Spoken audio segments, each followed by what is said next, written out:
y lo es, y ahora paso a sus consecuencias más subjetivas, en la medida en que esa crisis ética es también una crisis de la función, del lugar que tiene la palabra en la política, ¿sí?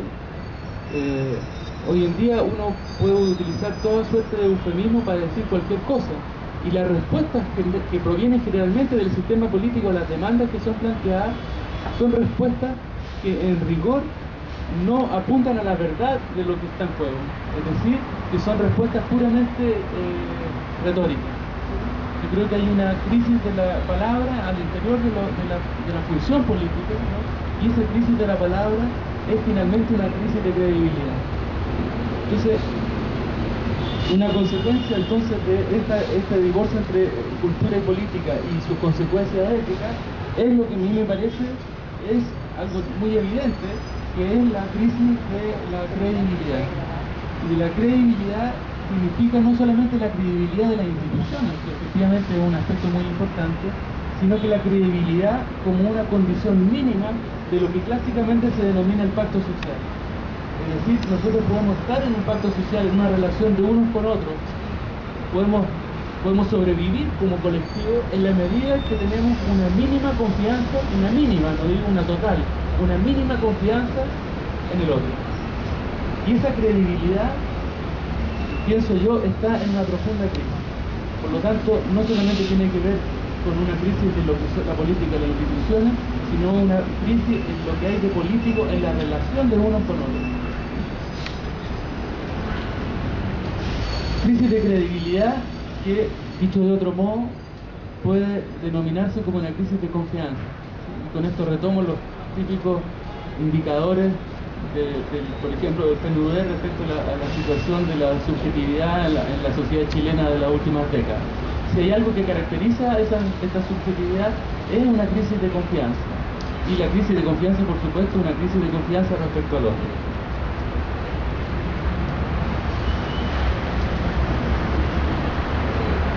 Por otra parte, a mí me parece que otro elemento que caracteriza las condiciones subjetivas y colectivas del malestar actual tiene que ver con lo que podríamos llamar una cierta economización de la relación de unos con otros.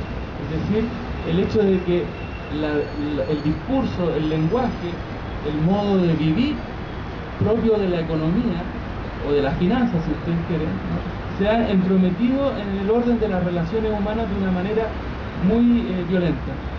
Por ejemplo, el ejemplo que yo siempre doy, que a mí me parece más ilustrativo, es el uso del término negociación. O sea, la manera como en la última década ese término que pertenecía al orden de lo político, en el mejor de los casos, o más clásicamente al orden de lo económico, se ha transformado en un término que nosotros utilizamos para todo. Entonces todo depende de cuál es el espíritu de la negociación, de la lógica de la negociación y el resultado de la negociación. Pero el contenido de la negociación, por ejemplo, no tiene mucha importancia. Digo eso como un ejemplo de cómo un sistema económico político se infiltra, y a eso me refería con la intromisión de lo público en lo privado, se infiltra en nuestro modo no solamente de pensar, sino en nuestro modo también de hablar. Hoy día yo creo que, por ejemplo, llevado al terreno de las relaciones de padre e hijo, los hijos, los niños no van a hablar con sus padres, van a negociar con sus padres.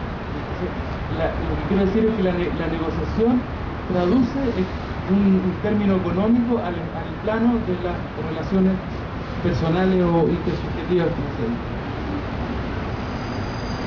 Lo mismo me parece a mí tiene que ver con algo que es muy propio del sistema financiero, ¿no?, que es la lógica del cálculo. Es decir, las relaciones de unos con otros, y en particular en las relaciones de negociación, están basadas en un cálculo que siempre es virtual. Es decir, donde el asunto en cuestión pierde toda importancia en provecho del cálculo que yo hago respecto a la posición del otro. Eso es, me parece a mí, en gran medida el resultado del imperio de la lógica financiera en las relaciones humanas. Porque la lógica financiera funciona así, no funciona respecto a productos, sino que funciona respecto a cálculos únicamente, a apuestas si ustedes quieren.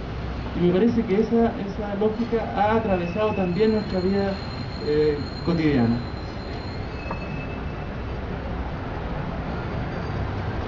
¿Cómo todo esto, pienso yo, se traduce ahora en el plano más específico de la llamada salud mental? ¿Sí?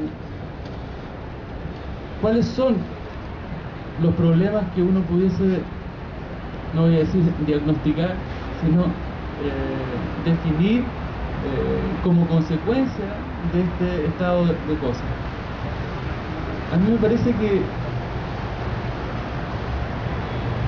no sé, en primer lugar, me parece que, a diferencia de lo que han sido del objeto de las políticas públicas en salud mental de los últimos tiempos, y de las cifras o estadísticas que abundan, ¿no?, en epidemiología, a mí me parece que el problema principal de salud mental, me parece a mí, no es la depresión, como ha sido muy característico nombrar, ¿no? Tal vez Gonzalo se podrá referir eso a la discusión, pero me parece que hay algo muy sintomático en el hecho de haber definido como problema principal de salud mental la depresión, ¿sí? Porque el término depresión no dice absolutamente nada, ¿sí? Entonces hay algo que se está traspasando en la nomenclatura psiquiátrica, médica, psicológica con el término depresión, que está ocultando dónde están los verdaderos problemas. Ahora, ¿dónde están los verdaderos problemas? Si yo tuviera que hacer, entre comillas, un diagnóstico al respecto, y por supuesto de una manera metafórica, porque nadie puede hacer un diagnóstico de lo que es la salud mental de un país. Pero ¿cuáles son los problemas que a mi juicio en los que habría que meterse más? Yo creo que no hay términos psiquiátricos ni psicológicos para definirlo. Uno de ellos es la propensión a la situación de sometimiento de los sujetos, de sometimiento al poder, en los distintos planos en los que ese poder se ejerce. ¿Sí? O sea, no sabemos la manera en que tenemos los seres humanos de someternos a las peores cosas. ¿Sí? Por lo tanto, si hay un problema que, entre comillas, tratar socialmente, creo yo, es el problema del abuso, y del abuso institucionalizado. ¿Sí? Y en segundo lugar, relacionado con eso, a mí me parece que más que depresión, un problema, y creo que lo planteaba César al comienzo, es el miedo. Yo creo que en alguna parte yo decía, hay que hacer una historia del miedo en Chile, ¿no? Primero porque tiene una historia, porque la república en algún sentido se fundó sobre la base del miedo, sobre la base de eso que un historiador llamaba el peso de la noche, ¿no? Es decir, hay creo yo, una relación en los sujetos chilenos, ¿no? Hay una relación al miedo, que es distinto absolutamente de lo que suele diagnosticarse como depresión. Entonces, ¿cómo transformar el miedo en algo productivo? Porque efectivamente el miedo en sí mismo no tiene por qué ser malo, como el malestar tampoco. El tema es cuando el miedo se transforma en cobardía, por ejemplo. Cuando el miedo se transforma en lo que alguien llamaba cobardía moral, ¿sí? Eso me parece más grave, no el hecho de que tengamos miedo, sino qué es lo que hacemos con ese miedo, ¿sí? Y en tercer lugar, un tercer asunto que a mí me parece que, con esto termino mi intervención, un tercer asunto que me parece que traduce subjetivamente, o en el plano de la salud mental, los temas que hemos estado tratando, y que son parte por lo demás de esta situación social en Chile, es una especie de, yo diría, de paranoia, de sentimiento de persecución, ¿no? que nos atraviesa en distintos planos, ¿sí? Y me parece que ese sentimiento, digamos, quiero decir que con respecto a esa paranoia, por llamarlo de alguna manera, quiero decir simplemente que la paranoia siempre tiene algo de verdad, y que en este caso, en el caso del malestar social actual, el sentirse, entre comillas, perseguido tiene mucho de verdad, porque como decía al comienzo, hay un modelo, un sistema, en fin, global, que se entromete en la experiencia más íntima de los sujetos. Eso.